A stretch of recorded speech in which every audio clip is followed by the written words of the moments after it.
আসসালামু আলাইকুম, welcome to fleet world. সবাই সবাই ভালো আছেন। আমরা নতুন করে আবার আমাদের মেশিনে কোয়েল পাখির ডিম বসানো শুরু করছি।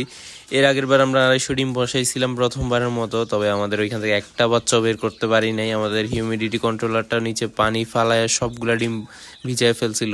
এই মেশিনে মোটামুটি 450 মতো ডিম বসানো যাবে, তবে আমরা 450 বসাচ্ছি না, যেহেতু একবার আমরা এই মেশিনে ডিম নষ্ট করে ফেলছি। ওই জন্য এইবারও আমরা মোটামুটি 200-র মতো 220-30 পিসের মতো ডিম বসাইছি।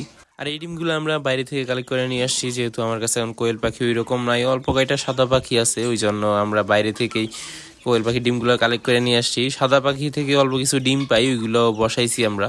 মেশিনটাতে 2টা তাগ আছে, 2টা তাগের ভিতর আমরা একটা তাগের ভিতরেই শুধু ডিম বসাইছি, আর একটা তাগ এখনো বসাই নাই। প্রথমবার একটা ভালো রেজাল্ট পাইলে আস্তে আস্তে মোটামুটি সব কিছু বুঝার পরে আমরা আস্তে আস্তে আরও বাড়াবো, হয়তো ফুল সেট আপে ডিম বসাবো। তবে এটার ভিতর হ্যাচিংয়েও একটু জায়গা কম, ওই জন্য আমরা 200-র মতোই বসাইছি। ইনশাল্লাহ আমরা প্ল্যান করতেছি যে একটা বড় করে হ্যাচার বানাবো, ওইটা আমাদের আগে যে ম্যানুয়াল মেশিনটা আছে ওইটার ভিতরেই বানাইতে পারবো।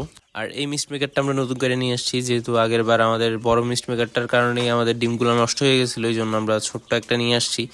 এটাতেও মোটামুটি ভালোই ফগ হয়, তবে এটাতে পানি ছিটায় না ওই মেশিনটার মতো, এটাতে ছেটানো ছাড়াই মোটামুটি ভালোই ফগ রেডি করে। এই মিস্ট মেকারটার দামটাও অনেক কম, এটা আমরা নিয়ে আসছি মাত্র 150 টাকা দিয়ে।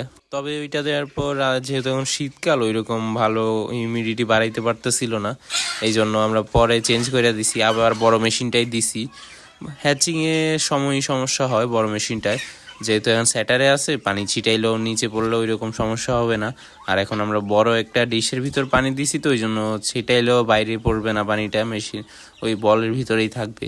হ্যাচিংয়ের সময় আস্তে আস্তে মোটামুটি হালকা পাতলা গরম পড়াও শুরু হবে, তখন হয়তো হিউমিডিটি কন্ট্রোল করা অত বেশি টাফ হবে না, ইনশাল্লাহ ভালো রেজাল্টই পাবো। আর এই যে সামনের যে ডিমগুলো দেখতেছেন, এগুলোই মূলত আমাদের সাদা পাখিগুলোর ডিম, বাকি ডিমগুলো আমরা কালেক্ট করে নিয়ে আসছি।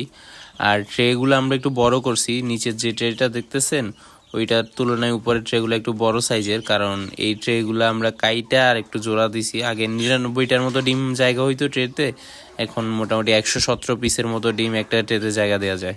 ইনশাল্লাহ এবার হয়তো আমরা একটা ভালো রেজাল্ট পাবো, যেহেতু আগের বার মোটামুটি সবগুলা ডিমের ভিতরেই আমরা বাচ্চা রেডি করতে পারছিলাম, তবে বের করার সময় একটু সমস্যা হয়েছিল। এবার আর আশা করি ওই সমস্যাটা হবে না, আর বাচ্চা ঠিকঠাক মতোই ফুটবে।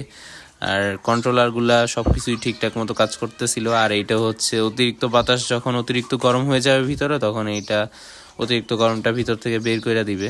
আমাদের চ্যানেলে মোটামুটি 1000 সাবস্ক্রাইবার হইতে আর 10-15টার মতো সাবস্ক্রাইবার লাগবে। সো যারা নতুন আছেন প্লিজ চ্যানেলটা সাবস্ক্রাইব করে দিন, ভিডিওটা ভালো লাগলে লাইক করে দিন। আল্লাহ হাফেজ।